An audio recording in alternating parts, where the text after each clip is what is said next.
Alhamdulillah, innal hamdalillah nahmaduhu wa nasta'inuhu wa nastaghfiruh wa na'udzu billahi min sururi anfusina wa min sayyiati a'malina. May yahdihillahu fala mudhillalah wa may yudlilhu fala hadiyalah. Asyhadu an la ilaha illallah wahdahu la syarikalah wa asyhadu anna Muhammadan abduhu wa rasuluh. Allahumma salli wa sallim wa barik ala nabiyyina Muhammad wa ala alihi wa sahbihi ajmain, amma ba'du. Jamaah subuh rahimakumullah, marilah kita lanjutkan ke hadis berikutnya. Wa an Abi Hurairah, dan dari Abu Hurairah radhiyallahu anhu, qala, berkata Abu Hurairah, qala, bersabda Rasulullah, Rasul Allah sallallahu alaihi wasallam, as-sa'idu, tanah, wadu'u, sebagai alat berwudu, al-muslimi, untuk orang muslim, wa illam yajidu, dan jika tidak menjumpai, al-ma'a, akan air, asra sinina, yakni 10 tahun lamanya, fa idza wajada, maka apabila menjumpai, al-ma'a, akan air, falyattaqi, maka bertakwalah kamu Allah, kepada Allah, wal yumissahu, dan mengusapnya, basyaratahu, akan kulitnya. Rawa, meriwayatkan, hu, akan hadis, Al-Bazzaru, Imam Al-Bazzar, wassahaha, dan mensohehkan, hu, akan hadis, Ibnu Qattani, Ibnu Qattan. Hadis ini menjelaskan bahwa Rasulullah bersabda, tanah itu atau debu itu sebagai alat untuk berwudu bagi orang-orang muslim. Sampai kapan? Apabila kamu tidak menjumpai air selama 10 tahun. Dan jikalau kamu sudah menjumpai air, maka bertakwalah kamu kepada Allah dan basuhlah, usaplah kulit-kulit kamu dengan air tersebut. Artinya apa? Dalam riwayat ini ada yang menjelaskan bahwa hadis ini irsal atau mursal, artinya sanadnya terputus, tidak ada jalur sahabat melainkan langsung tabi'in. Tetapi kalau diurut-urut, hadis ini kode etiknya, Pak, falam yajid ma, kalau Anda panjenengan tidak menjumpai air, silahkan panjenengan untuk tayamum. Sampai kapan? Ya sampai kalau bertemu air. Misal di pagi hari panjenengan tidak berjumpa air, nah kok sumbernya macet atau kekeringan, maka silahkan panjenengan untuk tayamum. Kemudian siang masih belum menjumpai air, maka silahkan tayamum. Namun malam ternyata air jumpa, sumber sudah keluar, maka silahkan untuk berwudu dengan menggunakan air tersebut. Kalaulah ternyata musim kemarau, Pak, ternyata panjang sekali, katakanlah 1 bulan kemarau, sehingga air itu sulit didapatkan. Bahkan BMA atau lazismu, Pak ya, berbondong-bondong untuk mengantarkan air bersih guna untuk makan, minum, dan seterusnya. Namun untuk mandi dan lain-lain itu sulit. Maka silakan boleh untuk bertayamum selama 1 bulan, karena memang panjenengan tidak menjumpai air. Walaupun menjumpai air, namun kadar airnya kurang. Jadi cukup untuk makan, cukup untuk minum, cukup kepada hal-hal yang lebih urgent, lebih utama. Itu boleh. Seandainya Pak, kita jalan-jalan nih kemana, ke Alaska atau kemana yang notabene sulit berjumpa dengan air, maka silahkan boleh panjenengan untuk bertayamum menggunakan tanah maupun debu untuk bersuci. Sampai kapan? Ya kodenya sampai menjumpai air. Entah itu 5 tahun, entah itu 10 tahun, entah itu bertahun-tahun. Karena apa? Karena ternyata Allah mengatakan, ma yuridullah liyaj'ala 'alaikum min harajin walakin yuridu liyutahhirakum. Tidaklah Allah menghendaki kepada kamu semua, yakni dengan menjadikan kamu rasa sulit, melainkan Allah menghendaki kamu semua untuk bisa mensucikan diri atau membersihkan diri. Artinya Allah memberikan jalan mudah kepada hamba-hambanya, kepada orang-orang muslim untuk bersuci, yakni jikalau tidak air maka boleh untuk menggunakan tanah atau boleh untuk menggunakan debu. Wali Tirmidzi, dan bagi Imam At-Tirmidzi, an Abi Darrin, dari Abu Dar, nahwuhu sepertinya. Riwayat Tirmidzi pun demikian, bahwa selama kode etiknya tidak berjumpa dengan air, tidak menemui air, maka silahkan untuk bertayamum. Wa an Abi Sa'idin, dan dari Abu Sa'id Al-Khudri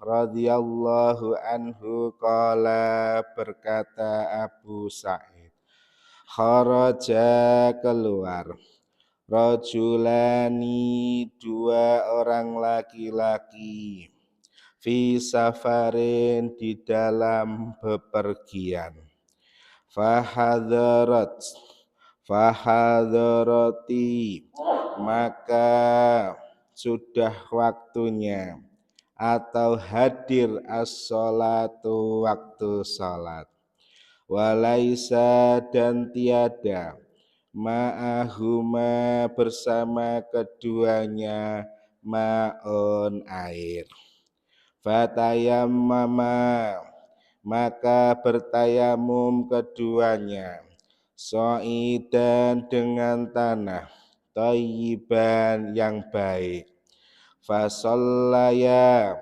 maka salat keduanya, tsumma wajada, kemudian menjumpai, al-ma'a, akan air, fi waktin, dalam satu waktu, fa'ada, maka mengulangi, ahaduhuma salah satu dari keduanya, as-salata akan salat, wal wudu'a dan berwudu, walam yu'iti dan tidak mengulangi al-akharu yang lainnya. Summa ataya kemudian mendatangi keduanya Rasulullah kepada Rasulullah sallallahu alaihi wasallam. Fadzakara maka menjelaskan, menyeritakan dalika demikian itu lahu akan perkara. Faqala maka menjawab Nabi lilladzi bagi orang lam yu'id yang tidak mengulangi itu, asabta sesuai kamu as-sunnata akan sunnah, wa ajza'at dan sah bagimu sholatuka salatmu, wa qala dan bersabda Nabi lil akhari kepada yang lainnya, laka untukmu al ajru pahala marrataini dua kali. Rawa meriwayatkan hu akan hadis Abu Dawud wan Nasa'i dan Imam An-Nasa'i.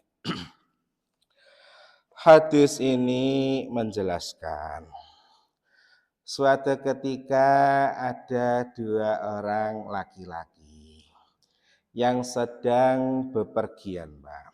Lagi jalan-jalan, entah itu traveling atau mungkin apa? Naik motor, Pak ya. Nah, katakanlah naik motor. Kemudian mereka masuk waktu sholat. Ternyata ketika masuk waktu sholat, keduanya tidak menjumpai air. Mungkin barangkali di tengah-tengah hutan, Pak ya, atau mungkin di tengah gurun pasir. Kemudian tidak menjumpai air, maka keduanya ini, Pak, langsung tayamum dengan tanah yang bagus, tanah yang baik, tanah yang bersih, tanah yang suci. Setelah bertayamum, keduanya pun langsung salat. Salat. Kemudian setelah salat, Pak, keduanya jalan sebentar, ternyata mereka menjumpai air. Nemu air, Pak. Waduh, kadung sudah sholat, kadung wis tayamum, kemudian sholat. Maka salah satu dari keduanya, yakni udahlah saya wudhu lagi, saya sholatlah lagi. Kemudian yang satunya tidak, udah saya sudah cukup, wong tadi sudah sholat, kenapa harus sholatlah lagi. Setelah kejadian itu ternyata keduanya langsung, Pak, menemui Nabi, Bi, kita tadi lagi ada di perjalanan. Kemudian ketika masuk waktu sholat, kami tidak punya air atau tidak menjumpai air.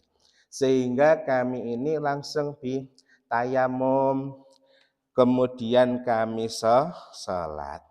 Lah kok jalan sebentar, kita berjumpa air, Terus teman saya yang satu ini, dia langsung ambil air wudhu lagi, kemudian sholat.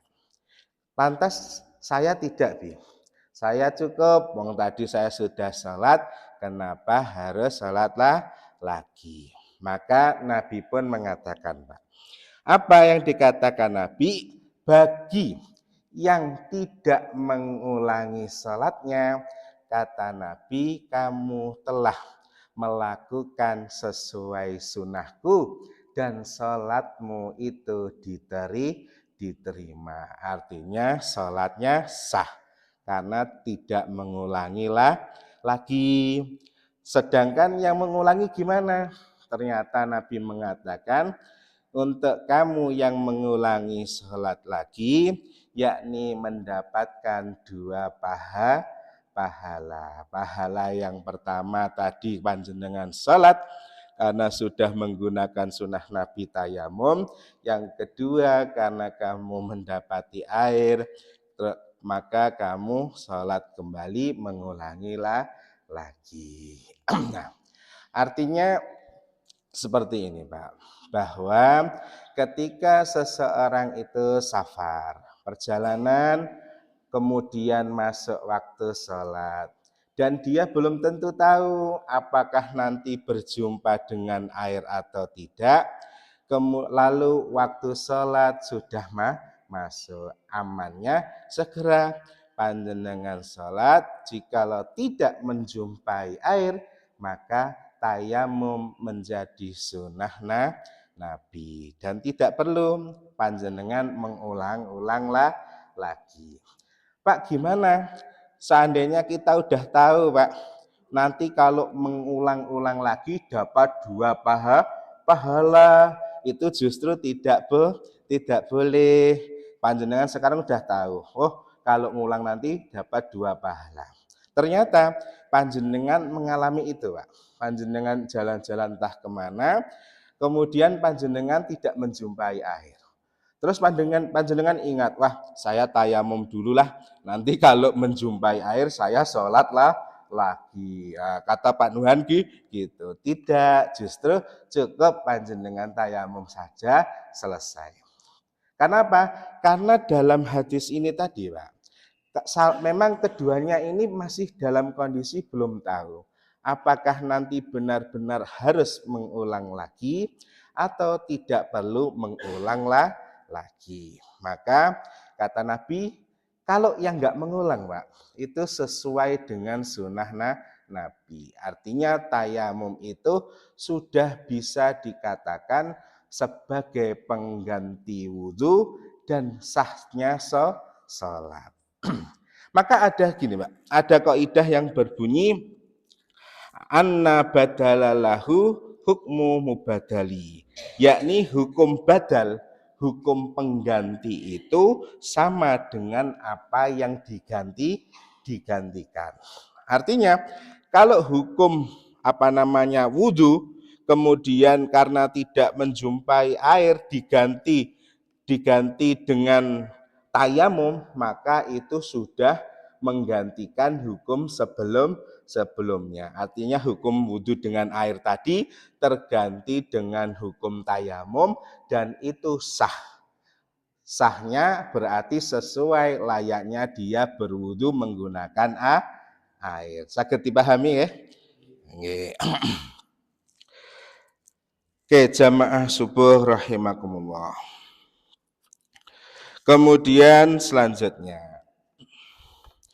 wa an ibni Abbasin, dan dari Ibnu Abbas radhiya semoga reda Allah anhuma dari keduanya, fi qaulihi di dalam firman Allah azza wa jalla, wa in kuntum, dan jika ada kamu semua, mardo dalam keadaan sakit, au ala safarin atau dalam keadaan bepergian. Surat An-Nisa ayat 43. Qala bersabda Nabi, idza kanat apabila ada birrajuli seorang laki-laki, al-jirahatu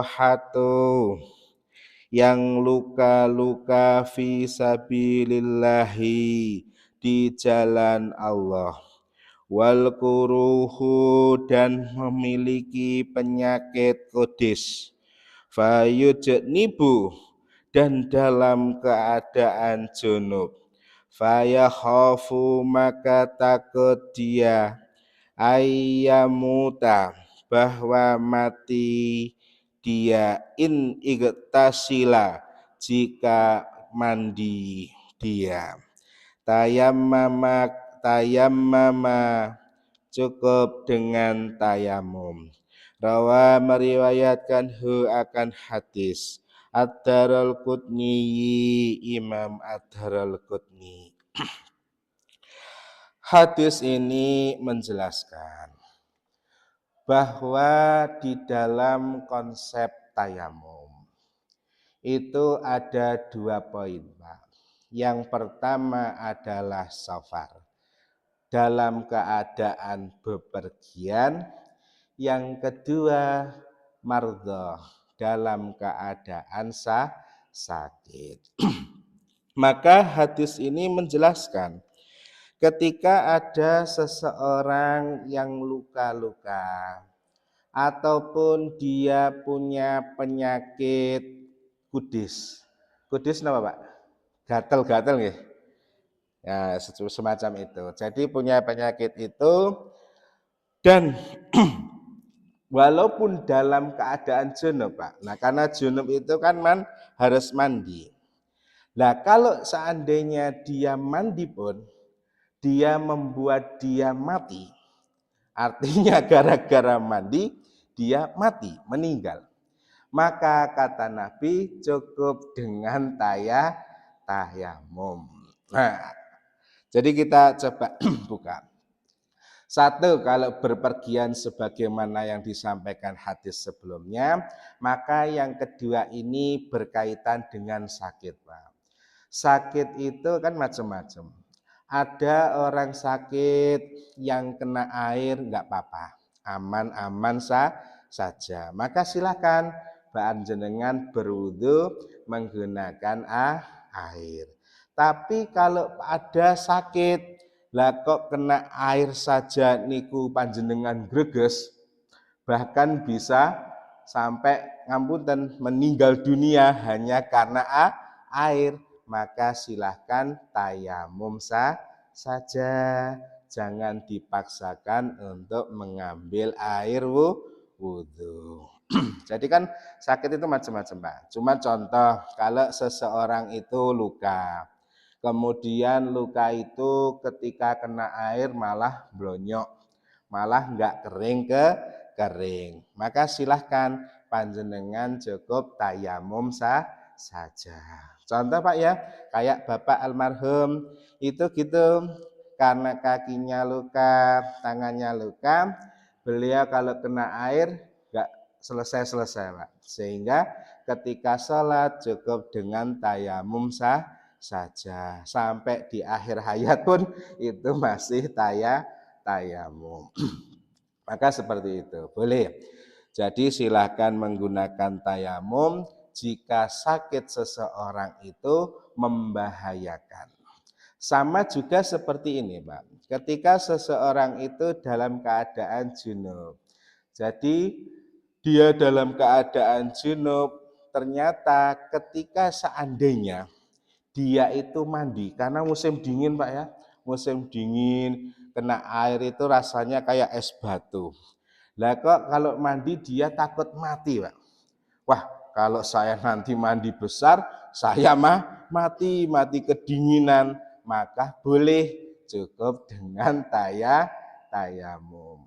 Atau boleh jadi ketika di musim dingin, Pak, musim diding, kemudian kita mau berwudu, ternyata kok kita enggak kuat dengan air dingin itu, maka bisa untuk tayamum. Karena jangan-jangan gara-gara air yang dingin itu panjenengan atau seseorang itu bisa menyebabkan jatuh sakit, bisa menyebabkan sampai meninggoy, ya gitu kan, dan seterusnya. Berarti kode etik atau konsep dari tayamum yakni dalam keadaan berpergian, kemudian dalam keadaan sakit, maka Allah memudahkan dengan demikian itu untuk bertayamum. Jadi tidak ada kata, wah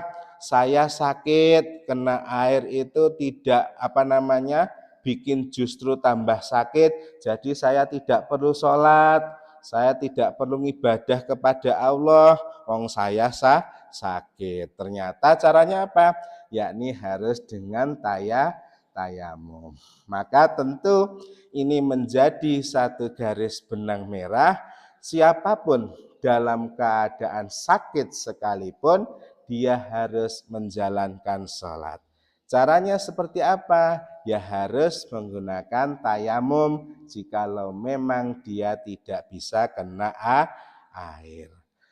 Kalau ditanya-tanya Pak, maka tentu pasien-pasien itu Pak yang sakit-sakit itu harus diajari sholat. Jangan sampai karena gara-gara sakit dia tidak sholat. Sedangkan sholat itu kewajiban, bahkan sekalipun dia hanya bisa berbaring, dia tetap selama kondisi sadar, dia tetap punya kewajiban untuk sholat. Baik, insya Allah kita lanjutkan minggu depan. Mari kita tutup dengan doa kafaratul majelis. Subhanakallahumma wa bihamdika asyhadu an la ilaha anta astaghfiruka wa atubu ilaih. Akhiran, wassalamualaikum warahmatullahi wabarakatuh.